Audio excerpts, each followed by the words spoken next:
with your cotton, with your thumb. Every time you wipe his eye, you just wipe it once. You don't go from eye to eye.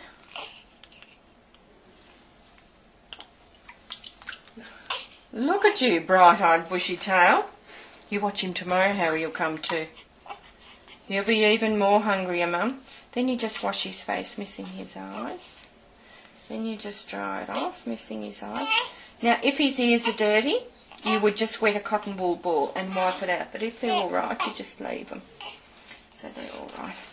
Okay, darling. So let's wash your hair. Can you believe he's yours?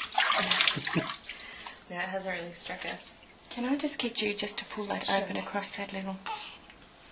So I usually just use something for their hair and then I don't use anything. So it's up to you, like if you want to use anything like after that.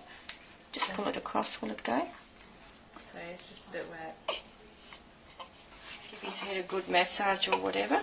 You know he's got a soft spot on the top that nobody hits him, but apart from that you can give him a... Look at you. And they usually like it, huh? Okay, so just wash it all off. Is this the kind of shampoo we should be using? Sorry? Is this the kind of shampoo we should be using for it? You can use like whatever you like. Some people, there's an organic thing there. You want to use that, but I mean, like I said, I usually use something just to do the initial bath, and then after that I don't normally use anything. But some people will go to the chemist and buy QV and just dry his hair. So I've done his eyes, his face and his head first, because if he's got any poo stuck to him, it's not floating around and going in the water into his eyes. Okay, so now this would be the time, if he were dirty, that you would clean him up. So if he were dirty, you lift him up by 2 feet and you would wipe him like that while he's still on the nappy. Okay, darling, now let's do some skinny dipping. So to put him into the water, you rest his head in there. You hang on to him there. You're a little bit more livelier today. Look at you. Like this. Submerge him in the water right up to his neck. Now, if he's going like that and he's scared, just place your hand over the top of his. Oh, you're all right. So by you having him in the water right up to his neck, you're keeping him nice and warm.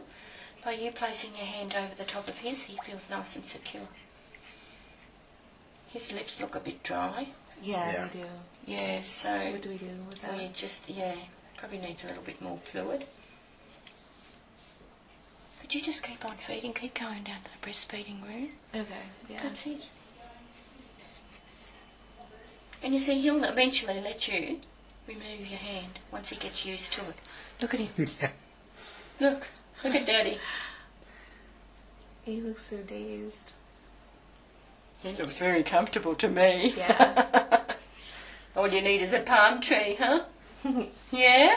Good boy. Now, he's resting in my arm. I've got my hand under there. You've got to wash underneath his neck because he sweats, milk accumulates. If he's got his hands closed, you've got to open them. You just wash in between his legs, around his tail, and just around the belly button. You just get right next to the skin, and if there's any slough, you just see it's just coming out. That's it. Once again, if he's going like that and he's scared, just place your hand over the top. So bath time, like if you've been feeding all night and you're so exhausted and you're tired, Dad's going to work in the morning, run a nice warm bath, even if it's the middle of the night. You know you've been feeding him all night. Yeah. You bath him, he might scream for the whole time he's in the bath and the whole time you dress him, and then you wrap him up and you would settle him. Look. Yeah, so I've got more room in here. Yeah. Like you can't put him into a routine now, but as he gets older you would start doing it like in the evenings. Like for his evening sleep, for his night sleep. Look at him. You'll be right. Look. Huh? Okay, he's going to scream when he comes out. Cup your hand underneath his tail. Bring him over. Support his head.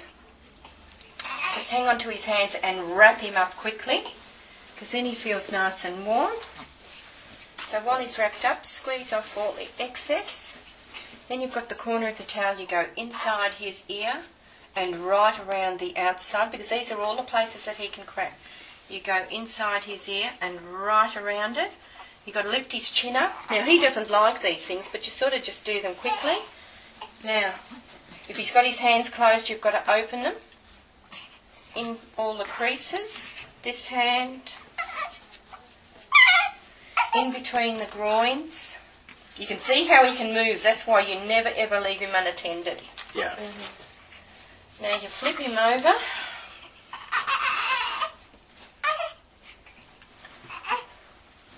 Now you can see how he can move, but you can see how strong he is. Now if he doesn't want to put his head to one side and he wants to stay with his head down, that's fine.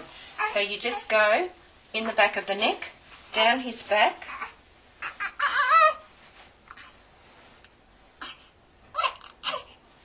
So like I said, a bath is an inspection time. Make sure that everything's sealed, he's got no bruises or anything. Now instead of putting him by his foot, if you support his knee, he'll just open it. You can see how he's wriggling around. Look at him. It's like a little wiggly worm. Now to finish drying his head, I support his forehead and I'm just fluffing up his hair. But by you hanging on to it, you're not shaking all his head about. Look how strong he is. He's doing that himself. Oh, you're all right. So you can see why you would never leave him unattended. So now to lift him up, I usually squash his hands in, lift him up like so, flip him over, and the first thing you always put on is the nappy. Oh, you're all right, darling. Lift his legs up. Always push his penis down and put the cotton. Isn't it nice? Look at his eyes. Yeah, darling. To think that this was inside you.